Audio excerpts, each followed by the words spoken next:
జగన్మోహన్ రెడ్డి చేసినటువంటి పాపాలేంటి, ఈ ప్రభుత్వం సాధించినటువంటి ఘనత ఏంటి అని ఒక్కసారి మీరు చూసినట్లయితే 2014-19 మధ్య దాదాపుగా 745.24 కోట్లు అది ల్యాండ్ ఎక్విజిషన్ గాని R&R గాని నారా చంద్రబాబు నాయుడు గారు ఖర్చు చేసింది దాదాపు 750 కోట్ల రూపాయలు. ఇవాళ జగన్మోహన్ రెడ్డి 2019-24 మధ్య ఖర్చు చేసింది కేవలం 203 కోట్లు.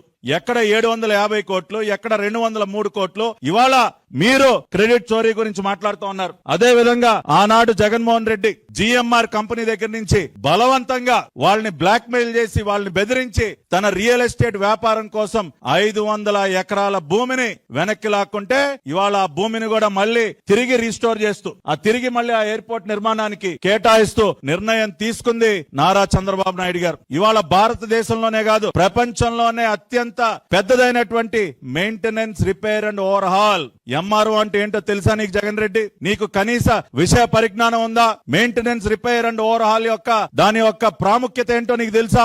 అటువంటి వరల్డ్స్ లార్జెస్ట్ MRO ఫెసిలిటీని భోగాపురం విమానాశ్రయానికి తీసుకొచ్చింది నారా చంద్రబాబు నాయుడు గారు, ఆనాటి civil aviation minister Ashok Gajapathi Raju garu. దాన్ని తీసుకురావటమే కాకుండా మొన్నటికి మొన్న నారా లోకేష్ గారు ఇక్కడ ఒక ఏవియేషన్ అకాడమీని మనం ఏర్పాటు చేస్తే బాగుంటుందని అడిగితే అశోక్ గజపతి రాజు గారు పెద్ద మనసుతో మళ్ళీ ఆయన మాన్సాస్ ట్రస్ట్ ద్వారా మళ్ళీ దాదాపు 150 ఎకరాలకు పైగా భూమిని ఉచితంగా మన రాష్ట్రంలో ఉన్నటువంటి బిడ్డలు సివిల్ ఏవియేషన్ సెక్టర్ లో ఇంకా మంచి ట్రైనింగ్ పొందాలి, తద్వారా మంచి ఉద్యోగ అవకాశాలు అందుకోవాలని చెప్పి నారా లోకేష్ గారి ఆలోచనకు అనుగుణంగా ఒక ఏవియేషన్ అకాడమీకి మళ్లీ కూడా భూమి కేటాయించినటువంటి వ్యక్తి అశోక్ గజపతి రాజు గారు. ఈ విధంగా చంద్రబాబు నాయుడు గారు గాని, అశోక్ గజపతి రాజు గారు గాని, ఈనాడు సివిల్ ఏవియేషన్ గా మినిస్టర్ గా ఉన్నటువంటి రామ్మోహన్ నాయుడు గారు గాని, వీరి అందరి కృషి వల్ల గౌరవ ప్రధానమంత్రి నరేంద్ర మోడీ గారి సహకారంతో ఇవాళ ఉత్తరాంధ్ర ప్రజల యొక్క కళ సాకారం అవుతా ఉంది. నేను చూపించినటువంటి డాక్యుమెంట్స్ ఏవైతే ఉన్నాయో, ఇవాళ నేను చూపిస్తున్నటువంటి ఎన్విరాన్మెంటల్ క్లియరెన్స్ గాని, సైట్ క్లియరెన్స్ గాని,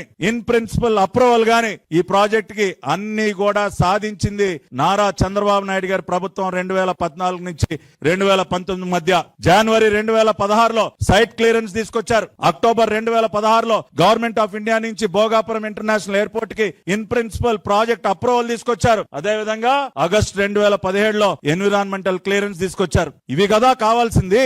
ఇవి లేకుండా ప్రాజెక్ట్ అనేది ముందుకు కదులుతుందా?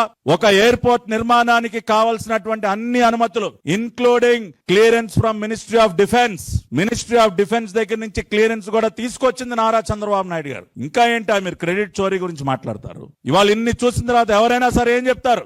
భోగాపురం ఇంటర్నేషనల్ ఎయిర్పోర్ట్ కి సంబంధించినటువంటి నిజమైనటువంటి credit one and only Nara Chandrababu Naidu గారికి మాత్రమే దక్కుతుంది అని చెప్పడానికి ఇంతకంటే ప్రత్యక్ష ఉదాహరణలు ఏం కావాలని అడుగుతా ఉన్నా. కాబట్టి ఇప్పటికైనా మీ సిగ్గుమాలిన పనులు, మీ నీతి మాలిన పనులని మానుకోండి. సోషల్ మీడియాలో మీ పేటీఎం కుక్కల ద్వారా మొరిగించడం మానుకోండి. మీరు ఎంత మొరిగినా ఈ వాస్తవాలని చెరిపేయలేరు, మీరు ఈ వాస్తవాలని చెరపలేరు మీరు.